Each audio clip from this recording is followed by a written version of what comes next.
And just like that, we are live once again with a breaking news. Now, what does that breaking news consist of? Whenever an MMA content creator or a live streamer has breaking news, it's often something to do with, let's say, a world crisis that is going on. Some sort of announcement from the government. For example, the government shutdown is coming to a close. That's breaking news. Also talking about, let's say, all these other tragic things that is not worth mentioning within the first, man, let's go, victory. Marty Miller, man, first one, not even 1 minute in. Shout out to you. Well, perfect. So at least I got somebody to talk to in this particular intro, right? So the breaking news, obviously, is not anything tragic. It's not anything related to real MMA. And what I mean by real MMA, for example, what we got this weekend with Islam Makhachev and Jack Della Maddalena, it doesn't get real as that. Okay, that's as real as it gets, as the UFC slogan was once mentioned, right? As real as it gets. It's a real fight. Two real champions. Not only that, with a win streak behind him, 18 win streak on the part of Jack Della Maddalena. Not UFC altogether, but MMA altogether, leading into his UFC career, which I believe he is undefeated in his UFC run in the current moment of time. Whereas with Islam Makhachev, he has a 16-fight win streak that he is looking to tie with Anderson Silva. Now that's legendary. Think about the numbers and the symbolism behind this, right? UFC 322, double champ, right? 22. Think about it. 322 in New York City, where the first Madison Square Garden card, headlined by McGregor and Alvarez, was also a double championship fight. Not only that, I want you to understand that it is the birthday of the UFC, which is in November 11, 12, something like that. I know it is 1993, UFC 1. What was significant about that? Royce Gracie, a 170-pound man, okay? I want you to remember that particular number that I'm spewing at you right now. A 170-pound man, maybe a little bit more, but would be considered a modern welterweight for today's standards, even if he was walking around 198 for those fights, right? Islam Makhachev is living out that particular example. What exactly do I mean by that with Islam Makhachev living out that example? Well, for example, he's moving up a weight class against a very big Jack Della Maddalena, who, by the way, is a consummate boxer, striker, MMA striker. And what does Islam Makhachev do best? Takedowns, submissions. What did Royce Gracie do best? Takedowns, submissions. You call it jiu-jitsu, you call it judo, you call it wrestling. By the end of the day, when you disattach the names and the particular disciplines, the niche disciplines to those compository sports, all you really have is grappling and striking. And it seems that Islam is more of a grappling heavy fighter as opposed to a striking type of fighter, but is an evolved mixed martial artist. So understand that, right? He is an evolved mixed martial artist, but continuing that tradition of what martial arts truly means, which is the smaller guy using his skills to transfer it into a bigger weight class, no different than Royce Gracie. And that, ladies and gentlemen, is my intro to UFC's 322 fight week. But bigger than that, we got the Jake Paul fight and the Anthony Joshua fight. What is Jake Paul thinking in his crazy head? Well, we know exactly what that is. You see, Jake Paul wants to accomplish something bigger than what he has accomplished already, which is what? I mean, not championship belts, not anything of worthy in terms of competitive architecture in boxing. But what you got out of Jake Paul is a man who garnered attention for his fights more than anything, and that is the important factor of all of this.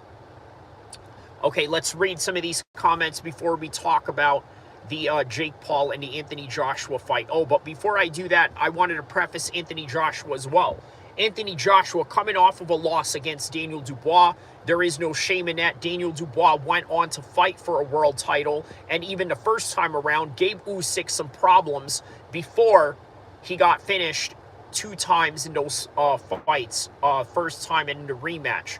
But now he's looking to come back. No shame in losing to Daniel Dubois. But Eddie Hearn also said that he wanted Anthony Joshua to get an easy fight, wrap his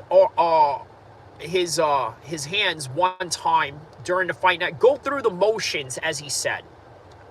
Is Jake Paul that guy that he's going to use to go through the motions? Because it is a very lucrative type of fight. So I hope you guys noticed the UFC Abu Dhabi. This was from the Dustin Poirier versus what do you call it? A Khabib fight, 2019. I believe that was UFC 242. Let me know in the comment section below if that is the correct fight date for Dustin and Khabib. All right, let's read some of these comments. All right, so Victory says, let's go. Gaming says, hi. Shout out to Gaming. How are you? Hugh Janus says, been a while since the TV comes across your live. Let's go. All right, man. Shout out to Hugh, my man. Victory says, I'm just not that impressed with JDM. He obviously is a good fighter, but not seeing him as a big threat to Islam. Absolutely, I can see that. He says, what's up, man? Have a good day. Shout out to you, Eric Del Galito. Shout out to you, Eric Del Gadillo. Okay, I'm very familiar with that last name. I wonder if we know the same people, but I don't know if you're the right Eric that I'm thinking about. But anyways, man, shout out to you on any regards. Jason Hill says, do you believe in Jesus Christ, your Lord and Savior? We believe as Muslims that Jesus is a prophet. So shout out to you. Jason says, hi. John says, JDM is going to sleep Islam.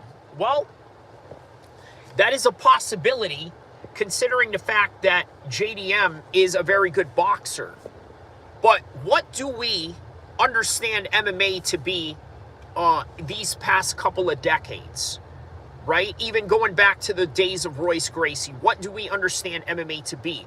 What we understand MMA to be is a sport that can, in its action and within its sequences, turn into a rinse and repeat cycle. If you are a superior takedown artist, more than likely you are going to have that rinse and repeat cycle over and over and over again. Also, I need you to understand this, right? JDM has lost twice early in his career. Now, we know that he has vastly improved since then. But the factor that a lot of people are not talking about those 2 early losses is that you are now used to losing. Is Islam used to losing? Yeah, one time when he got knocked out. But guess what? This is the reason why this fight will be very dangerous, very calculating, methodical for both of them, but also very difficult in a chess type of matter. Which means that it is going to be exciting, but ultimately, the consummate, how do I say this? The consummate homeostasis of what Islam Makhachev is capable of is going to show more prevalently than that of JDM's boxing. So that's my opinion on that particular matter. But you're also not wrong. He can absolutely sleep him. Make no mistake about it. This is not just one of those situations where I'm going to go and talk about Islam like a one-sided matter, because you look at my beard, you look at my appearance, you will often just understand there is a one-sided appearance to the biasness that I have going on. right? And you know what? Here's another thing, right? I think that a lot of MMA content creators try to pretend that they're not biased, right? MMA Guru is one of them, right? But MMA Guru has obvious biasness, considering that he does train with specific people now in England, as he also trains with certain people in South Africa. So I think it's just better to be honest with people. Hey, you know what? I'm pretty biased about this, this outcome, right? Or how I see this go. So, all right. On to the Anthony Joshua and the Jake Paul fight, right? I got a couple of things that I want to say about this, and I think it's really worth mentioning, okay? I don't think this fight is a good idea for Jake Paul. But then again, if you really think about it, Jake Paul's whole entire career has never been ideal, nor has it ever been, truly favorable towards him in any kind of capacity. So I don't like this at all, right? Also, before we get to that, the other topic that I wanted to talk about later on, I want to talk about Andrew Tate and Sneako. You know what? Before we talk about Anthony Joshua and Jake Paul, let's talk about that right now, okay?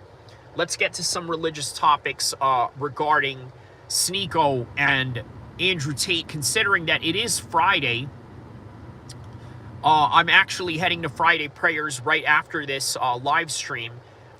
So I figured we could have an Islamic discussion on Sneako and Andrew Tate, because there seems to be a lot of tension going on here. Not necessarily the type of tension that leads to, let's say, violence of some sort. Turn off the camera here for a second, and then I'm going to continue the content. If you would excuse me, please. Let me just make sure that I have the mic check. 1 2 1 2 right here. Hold on a second.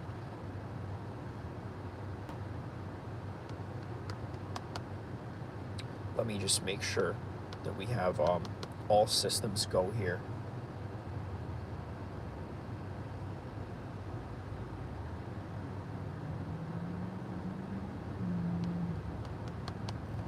Bear with me for a second, guys. I'm just going to make sure that all the systems are firing in all cylinders here.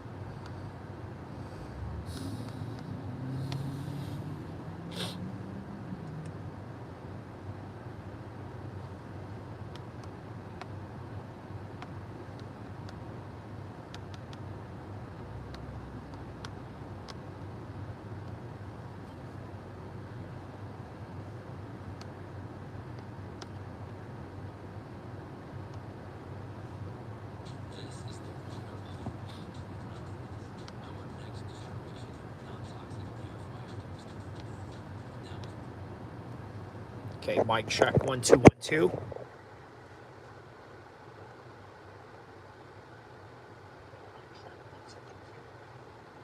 Okay, mic check 1 2 1 2.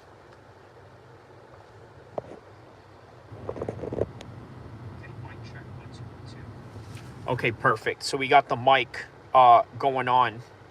Okay, good. Okay, perfect. All right, so let's talk about Andrew Tate and Sneako right now, right? That's the other topic that I want to talk about with this particular matter at hand that we are dealing with, right?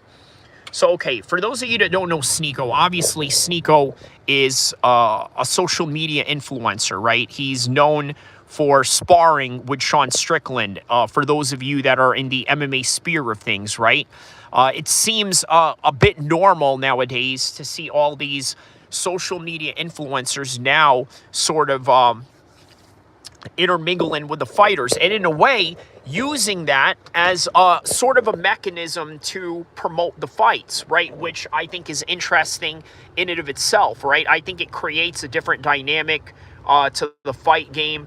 It creates a different set of audience, a different set of eyeballs, which is always important to sort of help the sport grow more than it already is, right?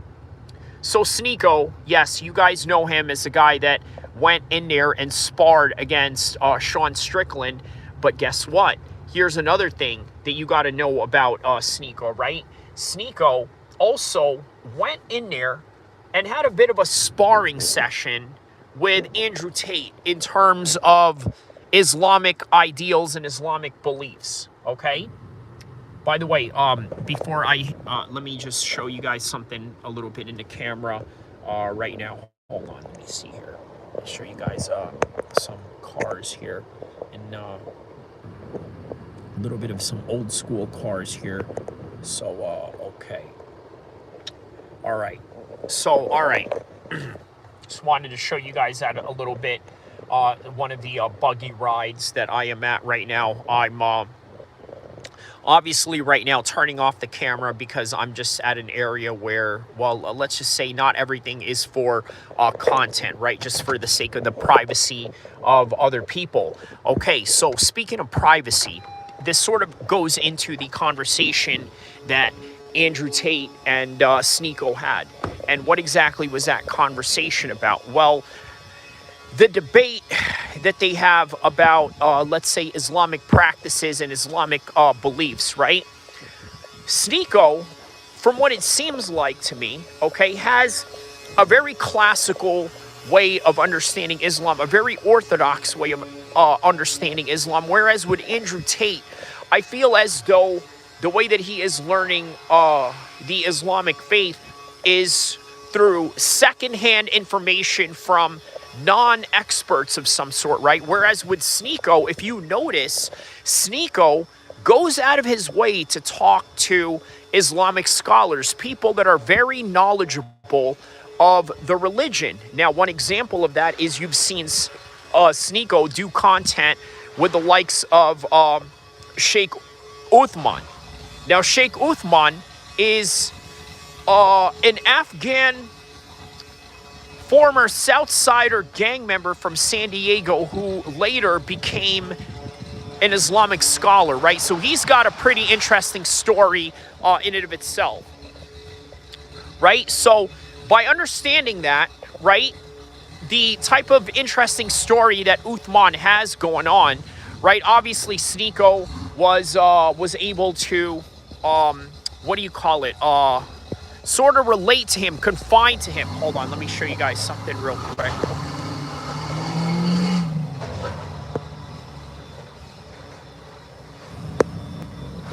All right, there you go, man. Showing you guys a little bit of some Corvette and all of that. Okay, so back to what I was saying, right? Okay, so going back to the Sneako thing, right?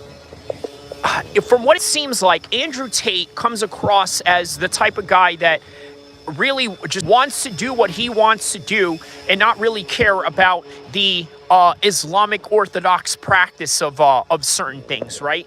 It's not something that he necessarily cares about, right? He doesn't care about the Islamic practice, at least not to its rigid understanding of things, right? Well, I tell you what, this is a little bit more problematic to the people that are sort of criticizing him, to a certain degree, right?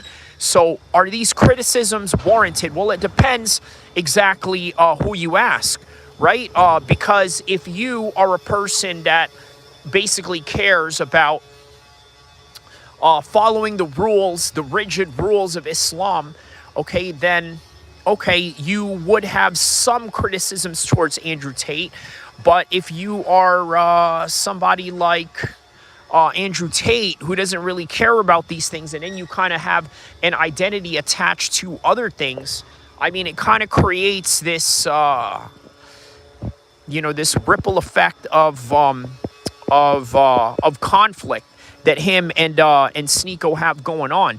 So, yeah, man. In other words, look, here's another thing I do notice about Andrew Tate. He does mix a lot of his Islamic beliefs and into like right-wing ideology. Like, for example, he said something to the effect that he was scared for white people to not being able to produce, or that they're declining, or this and that. And he says that his half-white side somehow, feels affected by that. But I don't know, man. I figured I wanted to kind of, you know, just bring that up as, you know, as a third topic to this particular live stream. And also considering that it is Friday, and you know, it is a day that you go to Friday prayers and whatnot. So, all right. So,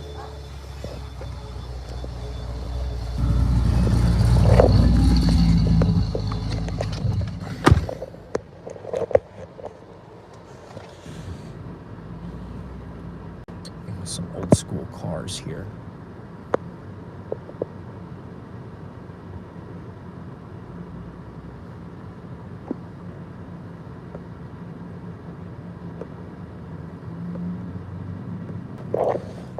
All right, so next topic at hand, right? How about how this Anthony Joshua fight is going to go with Jake Paul? As you imagine, Jake Paul won't have all the pressure on him, right? Other than the fact that he could be looking at possibly drinking out of a straw, or eating out of a straw, rather, right? Yes, that is the inherent danger that he faces with this fight with Anthony Joshua. However, with Anthony Joshua, there's this higher expectation of performance due to the fact that he is what many would perceive as the more qualified boxer, right? And not just based on the fact that he is way bigger than Jake, way more athletic than Jake, and probably even faster and stronger than Jake, probably even has more stamina than Jake. I mean, what can Jake really do better than Anthony Joshua? I could understand if there's a speed discrepancy, which, by the way, there is absolutely zero of that. So I don't know exactly what Jake Paul is going to offer here, other than the fact that he has to fight on survival mode. Now, as for Anthony Joshua, he really has to go above and beyond his performance, because anything lackluster, even with a win, it will not suffice many people's suspicion of whether he can continue his career in the long term. Because a lot of people right now are doubting Anthony Joshua's capabilities of getting back up there, right? They are doubting his capabilities of being able to compete at the highest level, let alone just compete in boxing alone, right? Turki El-Sheikh said it best, right? He looks at Jake Paul as a complete pest, even though there is some good in what Jake Paul has done for boxing, right? In particular, women's boxing, and not only that, the promotion that he puts on for his own upcoming fighters, whether that would be male or female, and then building an entire portfolio and a profile around them. Okay, so he's done a very good job at that, but nonetheless, Turki El-Sheikh sees him as a pest, right? So what is it that Turki loves about this fight? Well, it's quite obvious. We get to find out if Anthony Joshua still has it, if he knocks out Jake Paul and goes through this entire event. Well, guess what, man? Now you got an Anthony Joshua that is reinvigorated through his brand. Okay, a reinvigorated Anthony Joshua based off his brand, not necessarily based off his boxing, because if he was to beat Jake Paul, I'm not sure if that tells us anything. But here's another weird thing about all of this, right? How good is Jake Paul really, if he's even really good at all? You understand what I'm saying? How good is Jake Paul if he's even really good at all? In other words, if Jake Paul was to look good, or at least look decent in this fight, and yet still lose on the scorecards, is that indicative of how good Jake Paul is? Or is that indicative of the decline that we are all suspecting out of Anthony Joshua, because he lost to one of the best heavyweights in the world right now in Daniel Dubois, in Alexander Usyk? By the way, Usyk didn't finish him the way Usyk finished Dubois. Well, okay, the Andy Ruiz, you can say it's a fluke, but then he came back and beat him the way that he should have beat him in the first place. But on any regard, my man, I got to tell you, this fight, it doesn't seem competitive, but I have a suspicious feeling that it could get competitive when the fight actually happens in front of your face. Just like the Islam Makhachev fight with Jack Della Maddalena, right? You don't know how competitive that fight is going to be. You think that Islam is going to dominate him, and that, by the way, there's a reason why Islam Makhachev is a heavy favorite going into this fight. You guys know that, right? You guys know that Jake is the favorite going into this fight. You guys understand that, right? Let me know if you guys understand that in the comment section below, or is it Jack Della Maddalena that is the favorite?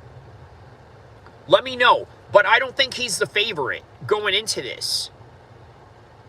It is Islam Makhachev because of his wrestling, but here's the thing. What if Islam Makhachev doesn't take him down, right? And it becomes a stand-up battle. I've told people this, and I vehemently stand on it. I do not think I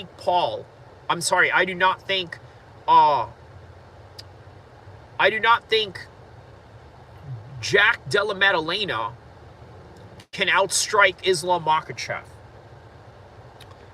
Even with the striking, I think Islam Makhachev is the better boxer, the better kickboxer, and also, obviously, the better wrestler and submission fighter. Now, look, right now, if anybody that you know is not a trusted MMA streamer, right? I would like to say that I'm a pretty trusted MMA streamer, considering that I give you guys facts and figures.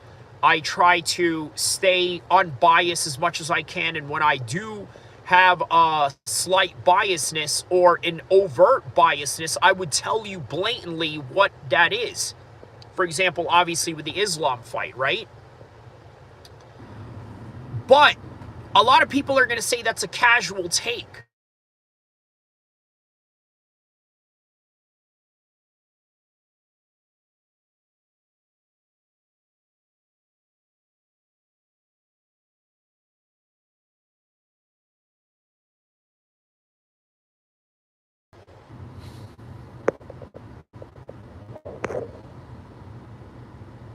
Okay, we're back. Okay, so what I was saying is that, all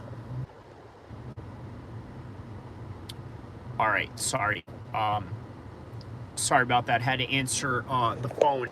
But what I was saying was that, okay, it would seem like a casual take. It would seem like a casual take if you were to tell people that Islam Makhachev was a better striker. But when the fight goes on and you see that, you start to realize he really is the better striker. At least that's what I'm predicting. I predict that Islam is going to knock him down a few times. I believe that Islam is going to catch him with some head kicks. And I believe that Islam will take him down multiple times. Look, I think he can do whatever he wants when he wants in this fight. You know how well-rounded George St. Pierre was as the 170 champion? I think Islam Makhachev will be no different than that. So, yeah, man, it's going to be an interesting fight. And, all right, back to the Jake Paul reaction, right? And Anthony Joshua. Will this be a real fight or an exhibition? That's what I want to know to kind of end this, right? I kind of just wanted to come in here, do a small live, and sort of ask the question, the more important question of all things, is this going to be a pro fight, or will this be an exhibition? Because if we're talking exhibition, there's really not a lot at risk here, right? The Gervonta Davis and a Jake Paul fight really was going to be a low risk. Jake wanted the payday. Obviously, Gervonta wanted the payday, but Gervonta also wanted the image clearance, right? Or sort of the cleansing of his image to the public. But then again, you got Jake Paul over here calling him out on what he did. So I don't know if that's really even the case, right? But obviously it gave him a break from the stiffer competitions of his real weight class, which was Lamont Roach. But that's why they decided they were going to make it into an exhibition. Everybody wins. Now, is this what we have with Anthony Joshua? Is this an everybody wins type of scenario? Like what Eddie Hearn said, he wants to let Anthony Joshua go through the motions of getting his hands wrapped, going through the tunnel, going through with your entrance music, and having a scrap, having a fight, right? But now the question is Jake Paul and Anthony Joshua's fight even real? And right now, those are the questions that we really don't know. If you know, let me know in the comment section below if you know for certain what is the agreed upon sanctioning rules of this matchup between Jake and Anthony Joshua. Is it a pro fight, or is it just an exhibition? The type of exhibition where everybody wins. In other words, participation trophies. So, yeah, man, they got a Q&A going on today before the weigh-ins. I believe Kamaru Usman is going to be in there, along with Jorge Masvidal, right? So that's crazy in and of itself. I guess they're cool now, right? They weren't before, which kind of, you know, you would worry if they are going to be in the same room together, like what exactly would happen between these two, right? But on any regard, man, yeah, this is going to be a fun fight weekend. But also, back to the Anthony Joshua and the Jake Paul fight. A lot of you are going to be hating on Anthony Joshua about this.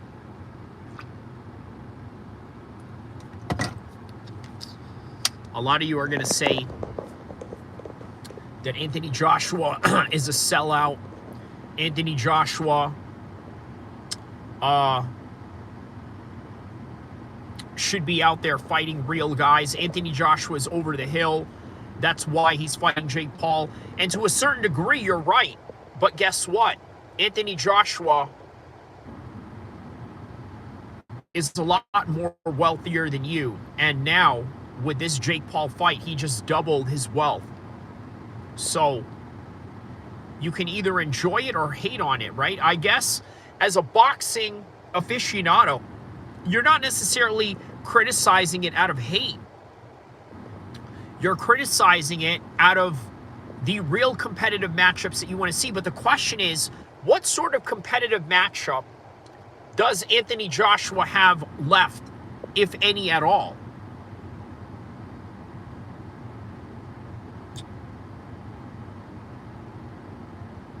So in other words, can you excuse Anthony Joshua for having this fight? Like, would you be able to excuse him and say, hey, you know what? I see why you're taking this fight. And you know what? You have every right to take this fight. Also, would you say to Anthony Joshua, hey, man, you know what? You've earned it. You've earned to have a Jake Paul fight. Okay? A lot of these MMA fighters that have fought Jake Paul and gave him an opportunity and was given an opportunity by Jake Paul, a lot of these guys deserved it. Tyron Woodley, former world champion in MMA, he absolutely deserved it because he was not getting compensated in that kind of matter in the world of MMA. Now, one can argue that Tyron Woodley was able to, let's say, obtain some sort of status and clout to get him a role into the NWA movie and some other roles that Tyron Woodley has engaged in before, right? but the UFC was able to help him do that. However, despite all that, the UFC was not able to pay him the type of money that, let's say, he was able to get when he fought Jake Paul, and by the way, twice. And on top of that, he was gifted a Rolex, right? Tyron Woodley was gifted a Rolex for his troubles, and I believe it was a short notice fight, just like this situation right now, right? Nate Diaz, I would say he was compensated well while he was in the UFC. He fought Conor McGregor and made a star out of him, right? Anybody that Conor McGregor has fought was made into a star, even Floyd Mayweather, because I know that he was already a star to begin with, but at that point, after the Berto fight, let's be honest, his clout was sort of diminishing, and he decided, you know what, I'm going to get back into this whole entire circle of my name out there by fighting Conor McGregor, and so he did. And then after a few years, he was able to hold that, right, hold that specific position of the clout and the notoriety that he got, right? Obviously, it was one of the highest paid pay-per-views of all time. So, yeah, man. Conor McGregor has really made superstars out of people. But, okay, not to digress. What I'm saying is that everybody that Jake Paul has fought, he has given them opportunities to become a bigger star than what they were originally. So, that's the best way to really put it. Let's see, what else? What else do we have here? Okay, what about the press conference? A lot of people weren't really entirely thrilled about that press conference, were they? They weren't too thrilled about that. Look, this is a fight where two guys sort of respect each other. The majority of the people in the card are not really trash talkers. Protests, not really. Leon Edwards, not really a trash talker. Who else is a non-trash talker? Obviously, Whaley, Valentina, not trash talkers at all, right? Not the biggest trash talkers in the world. But JDM and Islam got in each other's faces. As soon as they got in each other's faces, it was like, I don't know what was going on with Jack. I think he just felt like, all right, you know what? A lot of people are underestimating me. Maybe he felt disrespected. Islam obviously wanted to stand his ground as sort of this alpha-like situation that they had going on, alpha chimps going at each other, but that was entertaining nonetheless. It didn't take a lot of trash talk. It didn't take a lot of, just talking bad about each other's families or anything like that. It was just straight up, face-to-face, aggressive stance towards each other, showing that these two guys are ready to fight. But right now, with Anthony Joshua and Jake Paul, we don't know if this is going to be an exhibition or a real fight, but if it's a real fight, man, Jake, you are a crazy man, and yeah, you deserve everyone's respect. As for Anthony Joshua, a lot of people might perceive him as a coward for taking this fight. Make no mistake about it. But is he a coward? Probably not. He's just an opportunist like everybody else. All right, guys, listen. With that in mind, that is all that I really have for this one. I really wanted to just come in here, kind of drop something, something, a little something, right? Nothing too long. At least, yeah, 38 minutes is quite long, but not to the standard of the other type of live streams that I do. Speaking of which, I will be here live for the live stream for the fights this coming Saturday. So please tune in, and don't forget to like and subscribe. I will see you guys in the next one, inshallah.